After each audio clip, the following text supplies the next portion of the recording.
ನಮಸ್ಕಾರ ಸ್ನೇಹಿತರೆ, ನಾನು ಚೈತನ್ಯ. ಎಲ್ಲರೂ ಚೆನ್ನಾಗಿದ್ದೀರಾ ಅಂತ ಭಾವಿಸ್ತಾ ಇವತ್ತಿನ ಈ ವಿಡಿಯೋ ಶುರು ಮಾಡೋಣ ಬನ್ನಿ. ಬೇಸಿಗೆಗಾಲದಲ್ಲಿ ಮನೆಗೆ ಬಂದ ತಕ್ಷಣ ತಂಪಾಗಿ ಕುಡಿಯೋಕ್ಕೆ ಒಂದು ಜ್ಯೂಸ್ ಅಂತ ಇದ್ದರೆ ತುಂಬಾ ಚೆನ್ನಾಗಿರುತ್ತೆ. ಅದಕ್ಕೆ ನಾನು ಇವತ್ತು ಕರ್ಬೂಜ ಹಣ್ಣಿನ ಜ್ಯೂಸನ್ನು ಮಾಡೋದು ಹೇಗೆ ಮತ್ತು ಇದು ತುಂಬ ಆರೋಗ್ಯಕರವಾಗೂ ಕೂಡ ಹೇಗೆ ಮಾಡ್ಕೊಳ್ಳೋದು ಅನ್ನೋದನ್ನು ತೋರಿಸ್ತಾ ಇದ್ದೀನಿ ಫ್ರೆಂಡ್ಸ್. ನಾನು ಇಲ್ಲಿ ಒಂದು ಕರ್ಬೂಜ ಹಣ್ಣನ್ನು ಪೂರ್ತಿ ಬೀಜ ತೆಗೆದು ಸಿಪ್ಪೆಯನ್ನು ತೆಗೆದು ಇಟ್ಕೊಂಡಿರೋಂಥ ಹಣ್ಣನ್ನು ಮಿಕ್ಸಿ ಜಾರಿಗೆ ಹಾಕ್ಕೊಂಡಿದ್ದೀನಿ. ಒಂದು 1/2 ಕಿಲೋ ಇದೆ. ಇದಕ್ಕೆ ನಾನು 1 ಕಪ್ ಆಗೋಷ್ಟು ಬೆಲ್ಲವನ್ನು ಸಣ್ಣದಾಗಿ ನಾನು ಹುರ್ಕೊಂಡು ಇಟ್ಕೊಂಡಿರೋಂಥದ್ದು. ನಾನಿಲ್ಲಿ ಮಿಕ್ಸಿ ಜಾರಿಗೆ ಡೈರೆಕ್ಟ್ ಅದನ್ನೇ ಹಾಕ್ತಾಯಿದ್ದೀನಿ. ಈ ಮಿಕ್ಸಿ ಜಾರಲ್ಲಿ ಅದರಲ್ಲೇ ಸ್ಟ್ರೈನರ್ ಇರೋದ್ರಿಂದ ಕಲ್ಲೇನಾದರೂ ಇದ್ದರೂ ಕೂಡ ಅಲ್ಲೇ ಅದು ಉಳ್ಕೊಳ್ಳುತ್ತೆ. ಹಾಗಾಗಿ ನಾನು ಹಾಗೇ ಹಾಕೋತಾ ಇದ್ದೀನಿ ಫ್ರೆಂಡ್ಸ್. ಇದಕ್ಕೆ ಸ್ವಲ್ಪ ಹಾಲನ್ನು ಹಾಕೋತಾ ಇದ್ದೀನಿ. ನಾನು ಇಲ್ಲಿ ಫ್ರಿಜ್ಜಿಂದ ತೆಗ್ದಿರೋಂಥ ಹಾಲು ಹಾಕ್ತಾಯಿದ್ದೀನಿ. ಹಾಗಾಗಿ ಐಸ್ ಕ್ಯೂಬ್ ಅಥವಾ ಐಸ್ ವಾಟರ್ ಇದ್ಯಾವುದನ್ನು ಕೂಡ ಯೂಸ್ ಮಾಡ್ತಾ ಇಲ್ಲ. ನಿಮಗೆ ಬೇಕಿದ್ದರೆ ನೀವು ಐಸನ್ನು ಕೂಡ ಹಾಕೋಬೋದು. ನಾನು ಇದಿಷ್ಟನ್ನೇ ಹಾಕಿ ಇದಕ್ಕೆ ನಾನು ಇದನ್ನು ಬ್ಲೆಂಡ್ ಮಾಡ್ಕೋತಾ ಇದ್ದೀನಿ. ನಾನು ಇದಕ್ಕೆ ಬೇರೆ ಏಲಕ್ಕಿ ಇದು ಯಾವುದನ್ನು ಕೂಡ ಹಾಕ್ತಾಯಿಲ್ಲ. ನೀವು ಬೇಕಿದ್ದರೆ ಹಾಕೋಬೋದು. ಬೆಲ್ಲದಲ್ಲೇ ಸ್ವಲ್ಪ ಏಲಕ್ಕಿ ಫ್ಲೇವರ್ ಬರುತ್ತೆ ಅನ್ನೋದಕ್ಕೋಸ್ಕರ, ಅದೇ ಫ್ಲೇವರ್ ಚೆನ್ನಾಗಿರುತ್ತೆ ಅಂತ ನಾನು ಇಲ್ಲಿ ಏಲಕ್ಕಿಯನ್ನು ಹಾಕ್ತಾಯಿಲ್ಲ ಫ್ರೆಂಡ್ಸ್. ನಿಮಗೆ ಬೇಕಿದ್ದರೆ ನೀವು ಹಾಕೋಬೋದು. ಸ್ವಲ್ಪ ಈ ಬೇಸಿಗೆಯಲ್ಲಿ ನಾವು ಲಿಕ್ವಿಡ್ ಐಟಮನ್ನು ಎಷ್ಟು ಸೇವಿಸ್ತೀವೋ ಅಷ್ಟು ನಮಗೆ ಹೆಲ್ತಿಗೆ ತುಂಬ ಒಳ್ಳೆಯದು. ಏಕೆಂದರೆ ಡಿಹೈಡ್ರೇಟ್ ಆಗುವಂಥದ್ದು ತುಂಬ ಜಾಸ್ತಿ ಬೇಸಿಗೆಯಲ್ಲಿ. ಹಾಗಾಗಿ ನಾವು ಆದಷ್ಟು ಲಿಕ್ವಿಡ್ ಫುಡ್ಡನ್ನು ಜಾಸ್ತಿಯಾಗಿ ಸೇವನೆ ಮಾಡೋದ್ರಿಂದ ನಮ್ಮ ಬಾಡಿಯಲ್ಲಿ ಡಿಹೈಡ್ರೇಷನ್ ಆಗೋದು ಕಮ್ಮಿ ಆಗುತ್ತೆ. ಮತ್ತು ಈ ಬಿಸಿಲಿಗೆ ತುಂಬಾ ಸ್ವೆಟ್ ಆಗ್ತೀವಿ. ಇದೆಲ್ಲವನ್ನು ಕೂಡ ಸ್ವಲ್ಪ ಆದಷ್ಟು ಕಂಟ್ರೋಲನ್ನು ಮಾಡ್ಕೋಬೋದು. ಹಾಗಾಗಿ ಲಿಕ್ವಿಡ್ ಐಟಮನ್ನು ಬೇಸಿಗೆಯಲ್ಲಿ ತುಂಬ ಸೇವನೆ ಮಾಡೋದು ತುಂಬ ಇಂಪಾರ್ಟೆಂಟ್ ಆಗುತ್ತೆ ಫ್ರೆಂಡ್ಸ್. ನಾವು ಯಾವ್ಯಾವ ಸೀಸನಲ್ಲಿ ಯಾವ್ಯಾವ ಥರ ಫುಡ್ಡನ್ನು ನಮ್ಮ ಡೈಲಿ ಲೈಫ್ನಲ್ಲಿ ಅಳವಡಿಸ್ಕೋತೀವಿ ಅನ್ನೋದು ನಮ್ಮ ಲೈಫ್ ಸ್ಟೈಲ್ ಅಥವಾ ನಮ್ಮ ಹೆಲ್ತ್ ಮೇಲೆ ತುಂಬಾ ಇಂಪಾರ್ಟೆಂಟನ್ನು ಬೀರುತ್ತೆ ಫ್ರೆಂಡ್ಸ್. ಹಾಗಾಗಿ ನಾವು ಯಾವ್ಯಾವ ಸೀಸನಲ್ಲಿ ಯಾವ್ಯಾವ ಥರ ಫುಡ್ಡನ್ನು ಸೇವನೆ ಮಾಡಬೇಕು ಅನ್ನೋದನ್ನು ನಾವು ತಿಳ್ಕೊಂಡಿದ್ರೆ ತುಂಬಾ ಒಳ್ಳೆಯದು.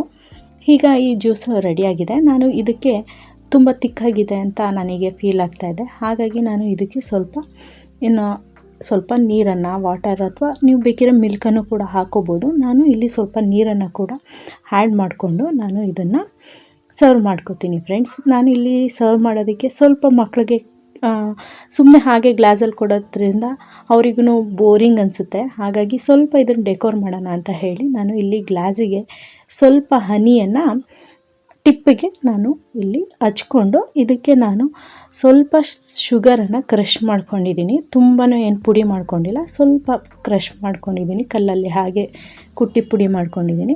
ಇದಕ್ಕೆ ಪಿಂಚ್ ಆಫ್ ಸಾಲ್ಟನ್ನು ಕೂಡ ಆ್ಯಡ್ ಮಾಡ್ಕೊಂಡಿದ್ದೀನಿ ಫ್ರೆಂಡ್ಸ್. ಸಾಲ್ಟ್ ಬಂದು ಟೋಟಲಿ ಆಪ್ಷನಲ್ಲು. ನಾನು ಮಕ್ಕಳಿಗೆ ಚೆನ್ನಾಗಿರುತ್ತೆ ಅಂತ ಹೇಳಿ ನಾನು ಸಾಲ್ಟನ್ನು ಕೂಡ ಆ್ಯಡ್ ಮಾಡ್ಕೊಂಡಿದ್ದೀನಿ. ಇದನ್ನು ಈ ರೀತಿ ಒಂದು ಸಲ ಸುಮ್ಮನೆ ಅದರ ಮೇಲೆ ಸ್ಪ್ರಿಂಕ್ಲಿಂಗಾರು ಮಾಡ್ಕೋಬೋದು, ಅಥವಾ ಈ ರೀತಿ ಒಂದು ಸಲ ನಾವು ಅದನ್ನು ಉಲ್ಟಾ ಗ್ಲಾಸನ್ನು ತಿರುಗಿಸಿ ಒಂದು ಸಲ ಮಾಡಿಕೊಂಡ್ರೆ ಮಕ್ಕಳಿಗೆ ನೋಡೋದಕ್ಕೆ ಹೋಟ್ಲು ಸ್ಟೈಲಲ್ಲಿದೆ, ಅಥವಾ ಹೊರಗಡೆ ಕುಡಿದಾಗ ಅವರಿಗೆ ಎಷ್ಟು ಖುಷಿ ಆಗುತ್ತೋ ಮನೆಯಲ್ಲೂ ಅದೇ ರೀತಿ ಪ್ರೆಸೆಂಟೇಷನ್ ಅನ್ನೋದು ತುಂಬ ಇಂಪಾರ್ಟೆಂಟ್ ಆಗುತ್ತೆ ಅಂತ ಹೇಳಿ ನಾನು ಈ ರೀತಿ ಹಾಕ್ಕೊಂಡು ಮಾಡ್ಕೋತಾ ಇದ್ದೀನಿ ಫ್ರೆಂಡ್ಸ್. ನೀವು ಒಂದು ಸಲ ಟ್ರೈ ಮಾಡಿ. ಮಕ್ಕಳೆಲ್ಲ ಇದ್ದರೆ ಇಷ್ಟ ಆಗುತ್ತೆ ಅವರಿಗೆ, ಅಥವಾ ಗೆಸ್ಟ್ ಬಂದಾಗ ಈ ರೀತಿ ಸರ್ವ್ ಮಾಡಿದಾಗ ಅವರಿಗೂ ಕೂಡ ಇಷ್ಟ ಆಗುತ್ತೆ ಫ್ರೆಂಡ್ಸ್.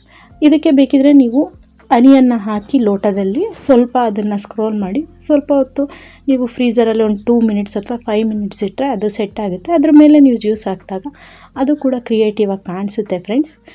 ಆ ರೀತಿ ಏನಾದರೂ ಡಿಫ್ರೆಂಟಾಗಿ ಮಾಡಿಕೊಟ್ಟಾಗ ಮಕ್ಕಳಿಗೂ ಕೂಡ ತುಂಬಾ ಖುಷಿಯಾಗುತ್ತೆ ಅಂತ ನಾನು ಈ ರೀತಿ ಮಾಡ್ತಾಯಿದ್ದೀನಿ. ನನಗೆ ಏಕೆಂದರೆ ಅಷ್ಟು ಟೈಮ್ ಇರಲಿಲ್ಲ ಅವರಿಗೆ ಫ್ರೀಝರಲ್ಲೆಲ್ಲ ಇಟ್ಟು ಅದನ್ನು ಮತ್ತೆ ಸೆಟ್ ಮಾಡಿ ಆಮೇಲೆ ಜ್ಯೂಸ್ ಹಾಕೋಷ್ಟು ಟೈಮ್ ಇರಲಿಲ್ಲ.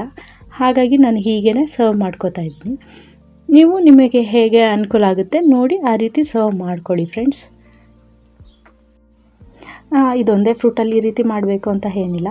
ನಾವು ಯಾವುದೇ ರೀತಿ ಫ್ರೂಟನ್ನು ತೊಗೊಂಡು ಈ ರೀತಿ ಸ್ವಲ್ಪ ಹಾಲನ್ನು ಹಾಕಿ ನಾವು ಮಾಡಿಕೊಂಡ್ರೆ ಮಕ್ಳಿಗೂ ಕೂಡ ತುಂಬಾ ಇಷ್ಟ ಆಗುತ್ತೆ, ಹೆಲ್ದಿಯಾಗೂ ಕೂಡ ಇರುತ್ತೆ. ನಾನಿಲ್ಲಿ ಬೆಲ್ಲ ಯೂಸ್ ಮಾಡಿರೋ ಉದ್ದೇಶ ಒಂದು ಸ್ವಲ್ಪ ಮಕ್ಕಳಿಗೆ ಹೆಲ್ತ್ ಕಾನ್ಷಿಯಸ್ ಆಗಿ ಇರಲಿ ಅನ್ನೋದಕ್ಕೋಸ್ಕರ ನಾನು ಬೆಲ್ಲನ ಯೂಸ್ ಮಾಡಿದ್ದೀನಿ ಫ್ರೆಂಡ್ಸ್. ನೀವು ಬೇಕಿದ್ದರೆ ಸಕ್ಕರೆಯನ್ನು ಕೂಡ ಯೂಸ್ ಮಾಡ್ಕೋಬೋದು. ನಾನಿಲ್ಲಿ ಸಣ್ಣದಾಗಿ ಅದೇ ಕರ್ಬೂಜ ಹಣ್ಣನ್ನು ಕಟ್ ಮಾಡಿ ಕೂಡ ಹಾಗೆಯೇ ಮೇಲಿಂದ ಹಾಕ್ಕೊಂಡಿದ್ದೀನಿ. ಸ್ವಲ್ಪ ಕುಡಿಬೇಕಾದ್ರೆ ಸ್ವಲ್ಪ ಬಾಯಿಗೆ ಅದು ಸಿಕ್ಕಿದಾಗ ಸ್ವಲ್ಪ ಕ್ರಂಚಿನೆಸ್ ಇರುತ್ತೆ, ಚೆನ್ನಾಗೂ ಇರುತ್ತೆ ಅಂತ ನಾನು ಈ ರೀತಿ ಹಾಕ್ಕೊಂಡಿದ್ದೀನಿ ಫ್ರೆಂಡ್ಸ್. ಈಗ ಇದನ್ನು ಒಂದು ಸರ್ವಿಂಗ್ ಪ್ಲೇಟಲ್ಲಿ ಇಟ್ಕೊಂಡು ಸರ್ವ್ ಮಾಡ್ಕೊಳ್ಳೋಣ ಫ್ರೆಂಡ್ಸ್. ನೀವು ಒಂದು ಸಲ ಈ ರೀತಿ ಮಾಡಿ ನೋಡಿ ಫ್ರೆಂಡ್ಸ್.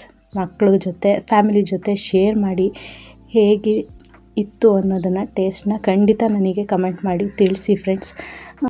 ಮತ್ತು ಇನ್ನೂ ಯಾರೆಲ್ಲ ನನ್ನ ಚಾನಲ್ಗೆ ಸಬ್ಸ್ಕ್ರೈಬ್ ಆಗಿಲ್ಲ ದಯವಿಟ್ಟು ಸಬ್ಸ್ಕ್ರೈಬ್ ಆಗಿ ನಿಮ್ಮ ಫ್ರೆಂಡ್ಸ್ ಆ್ಯಂಡ್ ಫ್ಯಾಮಿಲಿ ಜೊತೆ ದಯವಿಟ್ಟು ರೆಸಿಪಿಯನ್ನು ಶೇರ್ ಮಾಡಿ ಅಂತ ಹೇಳ್ತಾ ಇವತ್ತಿನ ಈ ವಿಡಿಯೋನ ಮುಗಿಸ್ತಾ ಬರ್ತಿದ್ದೀನಿ ಫ್ರೆಂಡ್ಸ್. ನೆಕ್ಸ್ಟ್ ವಿಡಿಯೋದಲ್ಲಿ ಖಂಡಿತ ನಿಮಗೋಸ್ಕರ ಹೊಸ ರೆಸಿಪಿಯೊಂದಿಗೆ ನಾನು ಸಿಗ್ತೀನಿ. ಅಲ್ಲಿವರೆಗೂ ಎಲ್ಲರಿಗೂ ಈ ಬೇಸಿಗೆಯಲ್ಲಿ ಆರೋಗ್ಯವನ್ನು ಚೆನ್ನಾಗಿ ನೋಡ್ಕೊಳ್ಳಿ ಅಂತ ಹೇಳ್ತಾ ಹ್ಯಾಪಿ ಸಮ್ಮರ್. Thank you.